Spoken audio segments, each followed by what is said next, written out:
খাদ্য ব্যৱস্থা কৰা হৈছে।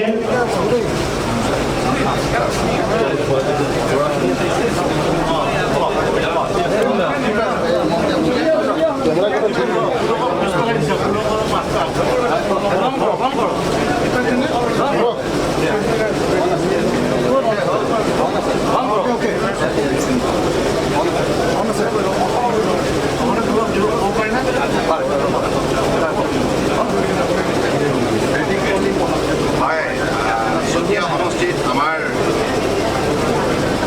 জনপ্ৰিয় বিধায়ক ভূপেন হাজৰিকা ডাঙৰীয়াৰ বলিষ্ঠ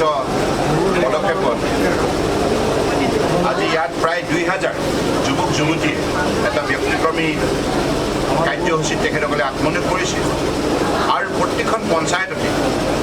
আজি একোটা গোটক 10 লাখ টকাকৈ যিটো ঋণ আগবঢ়োৱা হৈছে। ইয়াৰ যোগেদি আগন্তুক দিনত ইয়াত শক্তিশালী কৃষি বিপ্লৱ গঢ়ি তোলাৰ নিমিত্তে সংকল্প লোৱা হৈছে আৰু মোৰ দৃঢ় বিশ্বাস শাক পাচলিৰ পৰা আৰম্ভ কৰি মৎস্য উৎপাদন, গাহৰি, ছাগলী আৰু ইয়াৰ উপৰিও আমাৰ ইয়াতে নানা ধৰণে দুগ্ধ উৎপাদনৰ ক্ষেত্ৰতো যিখিনি আঁচনি হাতত লোৱা হৈছে, মোৰ দৃঢ় বিশ্বাস যে এই আঁচনিখন সফল হ'ব এইবাবে যে স্বয়ং ইয়াত বিধায়ক ভূপেন হাজৰিকা ডাঙৰীয়াই দিনে নিশাই কঠোৰ পৰিশ্ৰম কৰে আৰু তেখেতে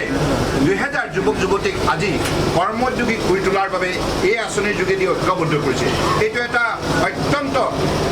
মই ভাবোঁ যে উল্লেখযোগ্য পদক্ষেপ আৰু এই পদক্ষেপ কেৱল চতিয়া সমষ্টিতে আবদ্ধ হৈ নাথাকে। এই পদক্ষেপে সমগ্ৰ অসমৰ বৰাক ব্ৰহ্মপুত্ৰ পাহাৰ ভৈয়ামৰ 33খন জিলাৰ 126টা সমষ্টিৰ যুৱক যুৱতীক উদ্বুদ্ধ কৰি তুলিব, উৎসাহিত কৰি তুলিব আৰু মই ভাবোঁ যে প্ৰতিগৰাকী বিধায়কে এই আৰ্হিৰে নিজ নিজ সমষ্টিত যদি এনেধৰণে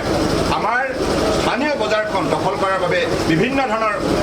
সামগ্ৰী উৎপাদনৰ ক্ষেত্ৰত যদি আত্মনিয়োগ কৰে, তেতিয়াহ'লে স্বাভাৱিকতে আমি অৰ্থনৈতিক দিশত সবল হ'ম আৰু মাননীয় প্ৰধানমন্ত্ৰী ডাঙৰীয়াৰ যি সপোন 2022 চনৰ ভিতৰত প্ৰতিটো খেতিয়ক পৰিয়ালে যাতে উপাৰ্জনৰ ক্ষেত্ৰত দুগুণ আয়ত্ব কৰিব পাৰে, এই লক্ষ্যৰে আমি আমাৰ যুৱক শক্তিক বিশেষভাৱে উজ্জীৱিত কৰি তেখেতসকলক আত্মনিৰ্ভৰশীল হোৱাৰ ক্ষেত্ৰত বিশেষকৈ উপাৰ্জনৰ যোগেদি আমি উৎসাহিত কৰিব পাৰিম। গতিকে মই আশা ৰাখিছোঁ যে এই কাৰ্যসূচীত জনগণৰ সম্পূৰ্ণৰূপে সহযোগিতা থাকিব